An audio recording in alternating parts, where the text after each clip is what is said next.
Okay, brother Frank Msai aliomba kwanza ushauri kuhusiana na mashine gani anaitaka. Sasa baada ya kupata ushauri, tukaanza kujenga mashine yake ya mayai 528. Hapo mashine ilishapita katika stage ya kwanza, ya pili, ya tatu, nayo stage ni ya 4 ya kuisafisha vizuri ili kwa ajili ya kupiga rangi. Kwa sababu kuna session ya puti na kila kitu, mashine yetu inaenda kwenye kupiga rangi. Kwa hiyo tuko katika session hiyo ya 4 na kwenda session ya 5. Baada ya hapo sasa, ukimaliza hiyo session ya 4 ya kusugua na tunaenda kupiga rangi, baada ya hapo sasa tutaenda session ya wiring.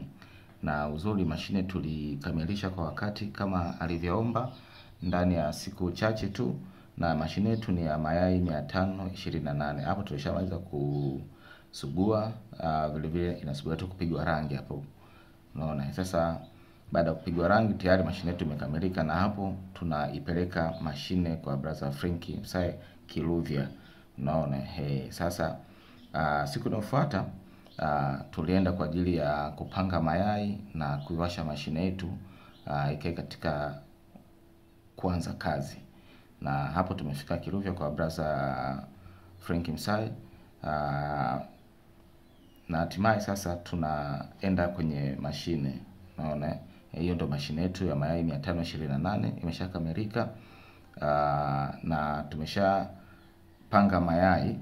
Unaona, kama unavyoona mayai tayari tumeshapanga hapo ndani na inaanza kufanya kazi. Na vile vile hiyo mashine baada ya kupanga mayai tulitengeneza stendi kwa ajili ya kumove au kwa ajili ya kuisogeza. Unapotaka kuisogeza mashine, kuna stendi maalum kabisa tunazitengeneza.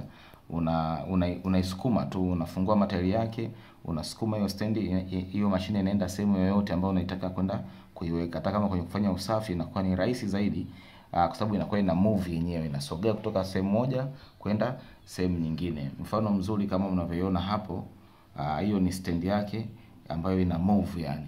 Kwa hiyo unaisogeza stendi na kutoka sehemu moja kwenda sehemu nyingine. Tunamshukuru sana brother Frank Msai kwa sababu alielewa na mwenyewe ameelewa sana kuhusiana na ukubwa wa kampuni yetu. Karibuni sana Wilson Incubated Solar.